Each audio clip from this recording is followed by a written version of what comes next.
Hello my friends, it's your fine fella, Chip the Warlock of ChipTheBlue, and welcome back to Chipping In, the web series where I watch all of the shows that my friends and the internet yell at me to watch, because I'm an uncultured swine.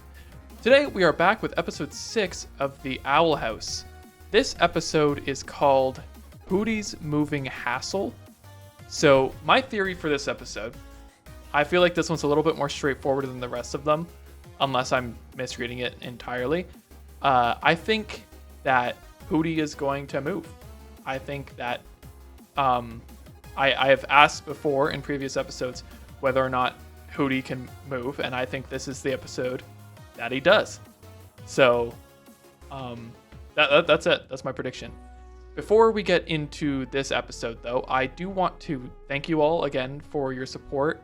And let you know that I've opened a Patreon for any of you who want to get early access and full access to my unedited reactions. So if that's something you're interested in, the link is in the description. That's the last I'll mention it, though, at the beginning of videos. So I'm not interrupting the flow. Don't worry. Anyway, let's get into the episode. Watch closely, Luz. Hex's Hold'em is the most tricky game on the boiling... That is so funny. Hex's Hold'em? That is the single best wordplay joke in this series so far. I also love that they're playing what is essentially Magic the Gathering, but with tarot cards. That is absolutely phenomenal. What a way to start an episode. I love the feeling of victory. It feels... fluffy? Ida? It's happening again. What's happening again? Your curse is returning! Yeah, victory does feel fluffy, doesn't it?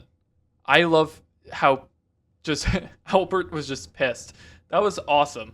The living cards and everything, a big fan of that.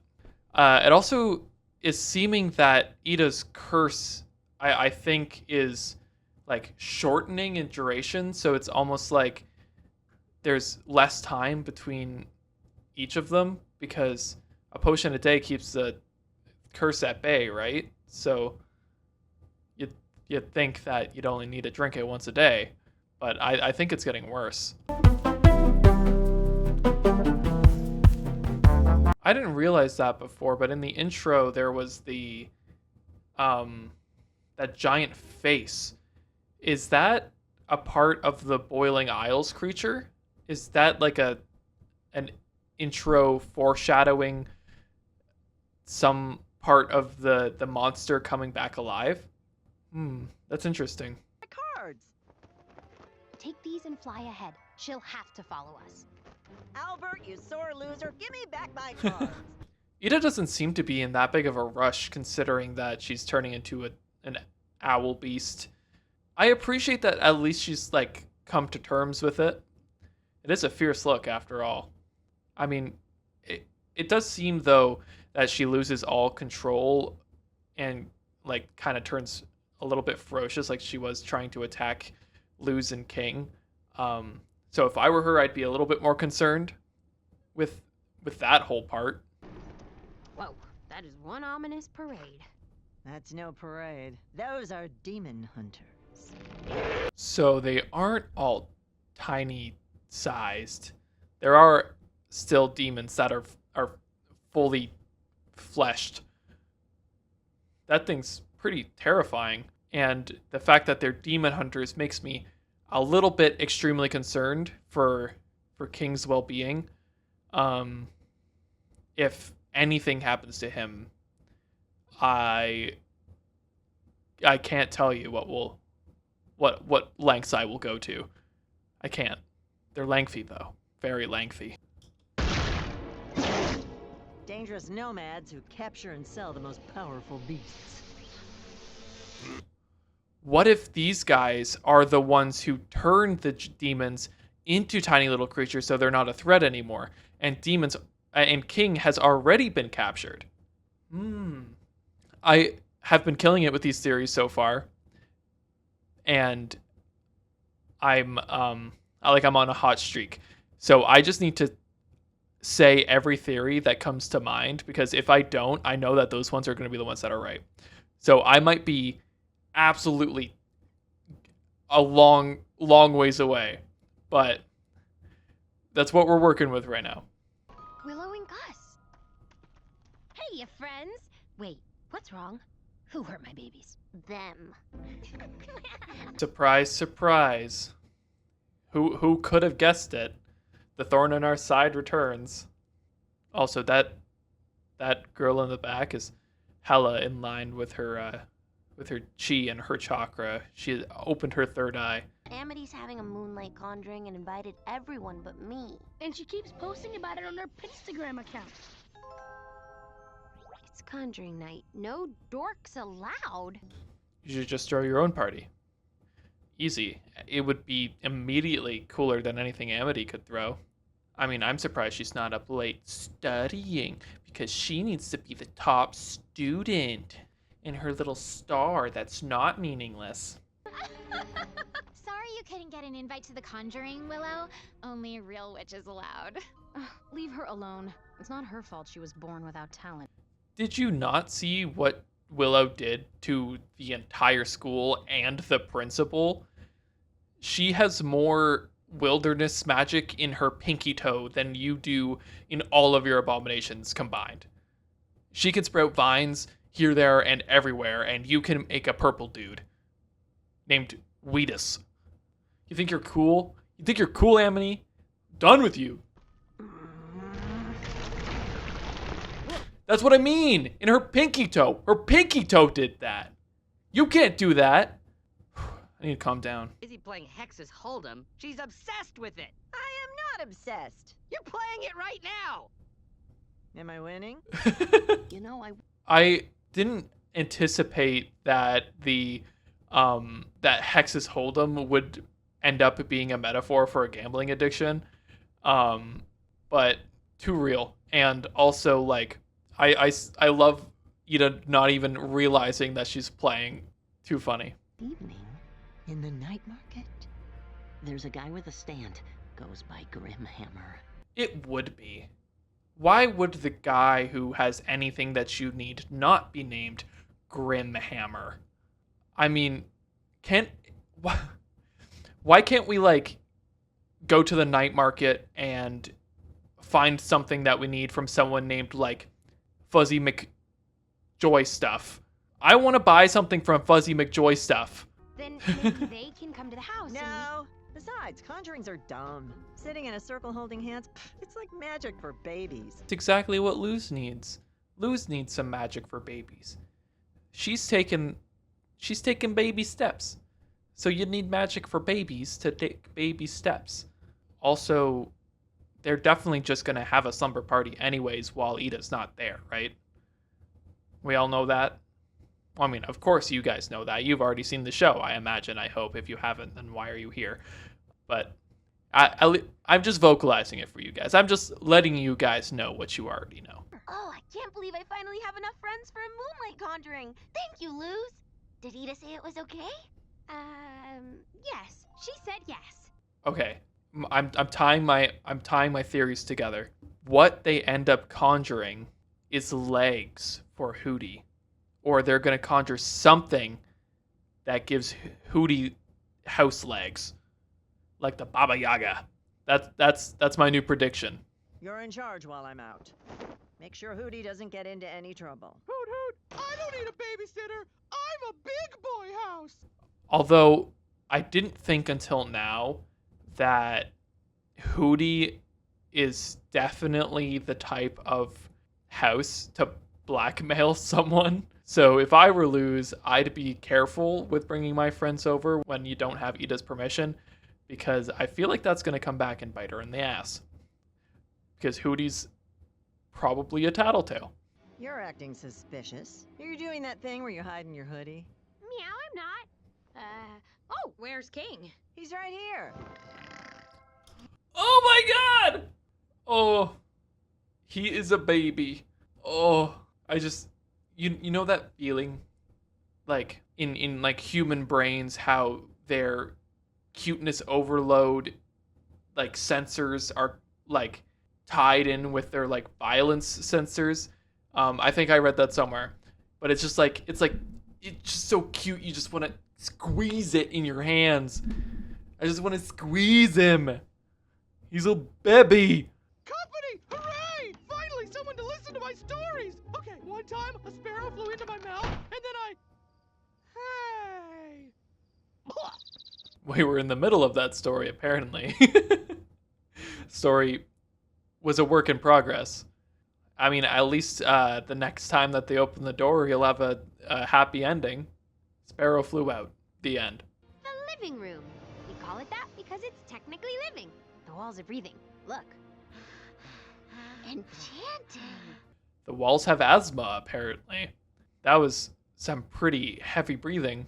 I think his resting heart rate's probably above the recommended amount, or the healthy amount. I'm half beef, half Bob. Yes! He's perfect! That's not exactly what I meant by beautiful. I'm sticking on this train here. Is Hootie gonna become Beef Bob? I feel like Hootie's gonna get really buff arms and buff legs. I know that Hootie's moving hassle is a play on Howl's moving castle, so it's gonna move. I know it. Uh-oh.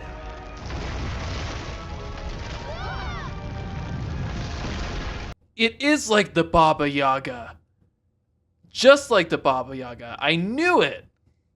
Oh, that's too good. Oh my gosh. This makes me so happy. This makes me so happy.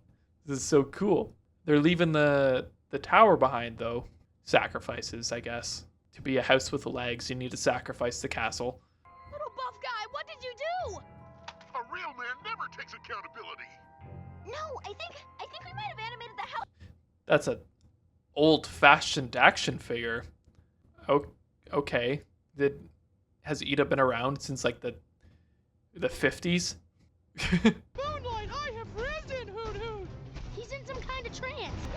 Yes! Our magic must have spread through the house instead of the doll. I know the solution. You can fix this problem. All you have to do, you just need to ask Hootie to tell you a story.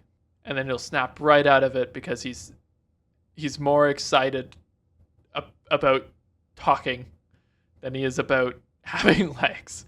Because he does not run his legs, he runs his mouth. And that's how Hootie just works. Willow, Gus, hold hands again.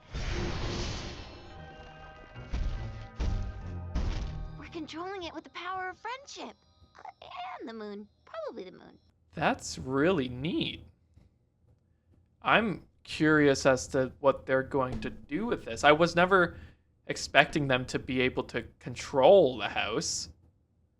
I'm trying to think of what I'd do if I had the power to make my house move.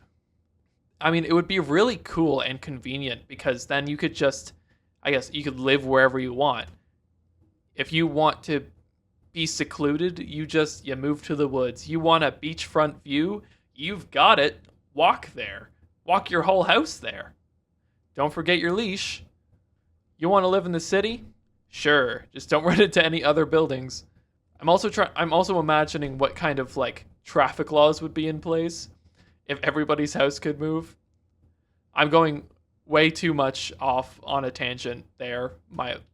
That's a whole different train of thought, but I still think that would be really funny. We've got to be back before the moon sets or Ida will kill me.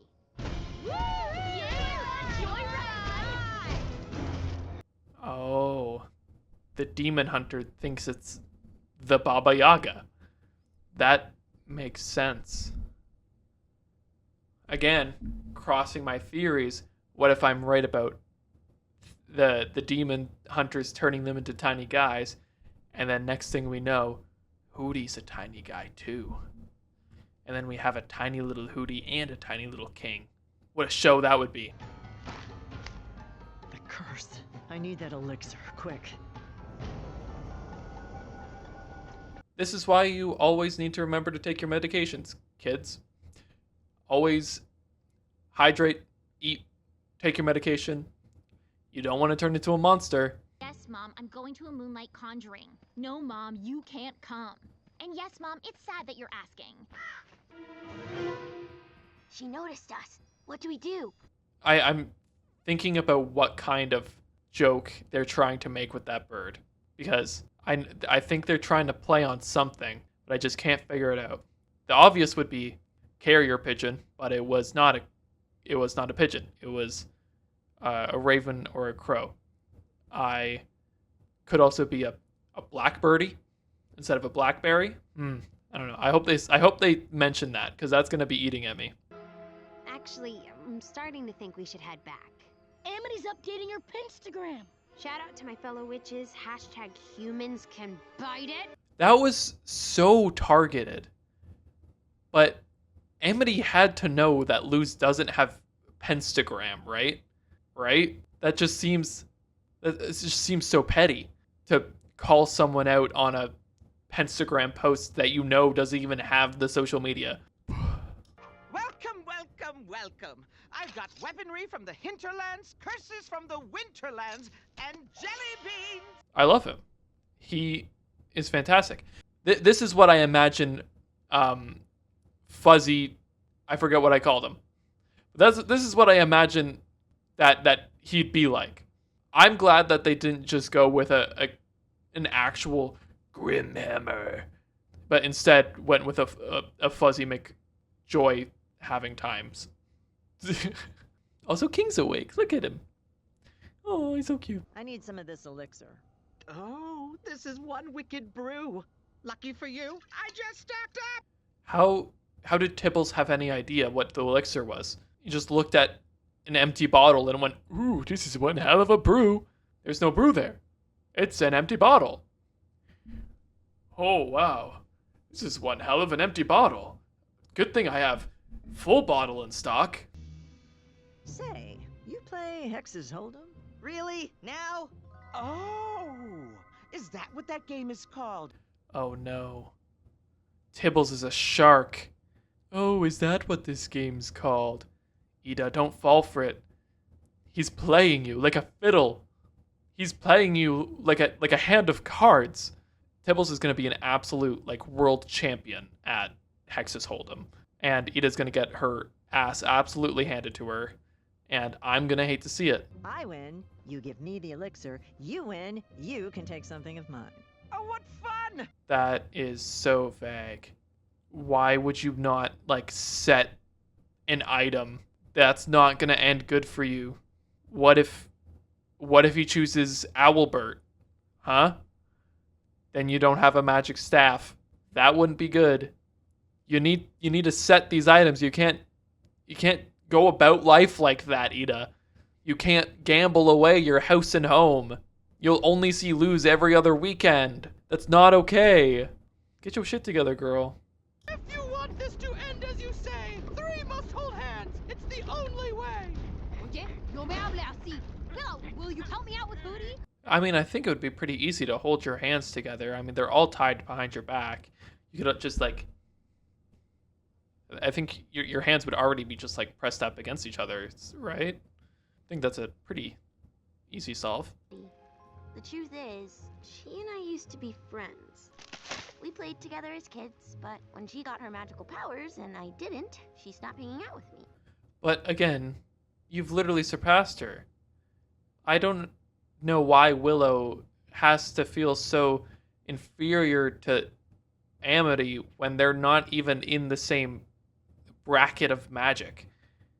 Not only that, Willow's nature magic is just genuinely more impressive than Amity's abomination magic. Willow can fill an entire school with walls of vines, and Amity was surprised when she made a Wheatus bigger than she normally does, bigger than her height. Amity keeps calling Willow half a witch Willow, when really it's witch and a half Willow. You helped bring a house to life. Amity doesn't know what she's talking about. Next to Ida, you're the most powerful witch I know. No offense, Gus. No, not at all. I know what I'm about. Amen, Gus. Know your worth. no matter what your worth is. That's respect towards Gus right there. Big respect. Reach that root. Gotcha. Oof, that was painful to watch. Who could have seen that coming? Pun intended with the who. But who could have seen that coming? This episode's stressing me out, guys.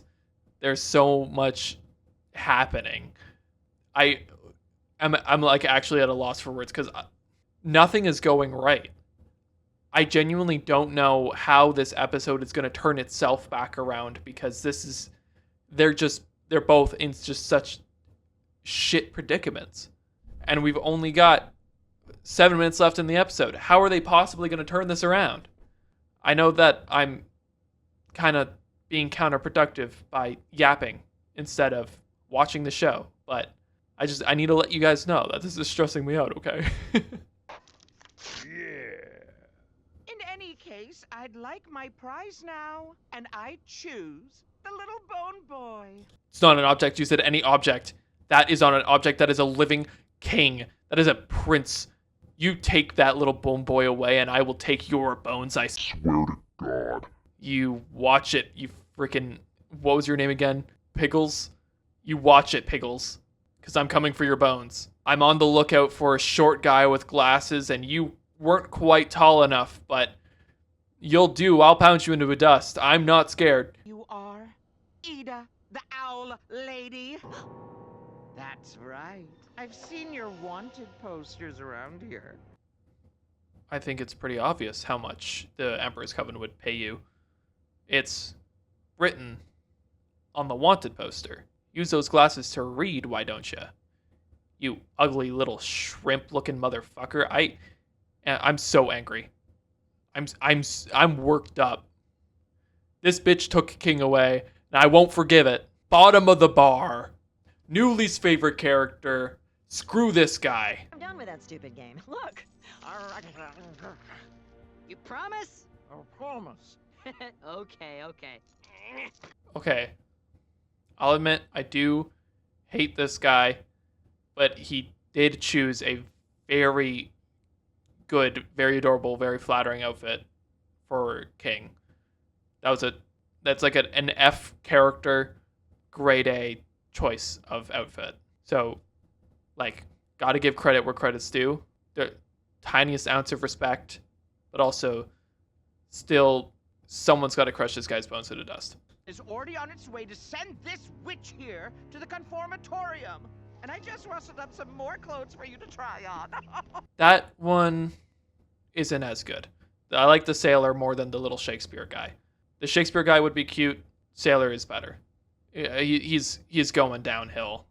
So it's good to know that we're stopping this at the peak, and we're just quitting while we're ahead. All right, now bust out of there, King. No, my scam stand! Sorry, Tibbles, old boy. Looks like you forgot about the wild card. Curse you, witch! Curse you, bone boy! You're just gonna walk away? What about this guy's bones? This guy's bones are still intact. Not pulverized. What's your problem? Turn around. Go back there. Kick this shit out of a little ham. Also, side note, sordid affairs. Also top-notch wordplay. I love this show's wordplay. Delicious. I believe they animated a whole house. Yeah, you're right. That takes some powerful magic. You know, I still kind of wish we got to show up Amity. I mean, it doesn't even matter if you upshow Amity. It's not going to count for anything anyways, because Willow has literally already upshowed Amity, and nobody's talking about it at all. I'll say it. I said it before, and I'll say it again. What Willow has done is just more impressive than what Amity has done.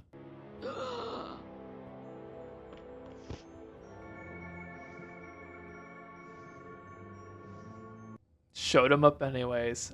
That feels good. I like that a lot. It's because they didn't have the power of friendship.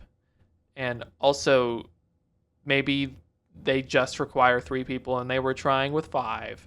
But they also weren't close enough friends. So, suck it twice. that was a really stressful episode. That had my heart going. I like Hootie, my resting heart rate was not at a healthy amount. These episodes keep getting better and better, and I'm like just falling more and more in love with this show. And I also love how every episode has like that, like they're very like upfront with kind of like their metaphors and like what they're like standing for. Like this one about gambling addictions. I appreciate how they're putting like a twist on real life problems and like not necessarily like making light of it, but kind of just, I don't know, making it seem normal in a sense. Like you're not weird for having these problems because they're problems even in this weird place. So like I really appreciate all of the messages that this show was putting out, and I just keep seeing comments about how much better the show is going to get and how it just keeps getting better, and I'm seeing it already, and I'm so excited to keep going. Thank you all so much for watching. I really hope you enjoyed. If you did, hit the thumbs up button and subscribe to the channel if you want to see the rest of the Owl House with me, and join my Patreon if you want to see full unedited reactions earlier than everyone else gets to see them. The link is in my bio, and so is my Discord and Twitch if you wanted to join those as well. Leave your best Chip the Blank Blue in the comments if you want to be featured in the next intro, and stay blue, everyone. Mwah!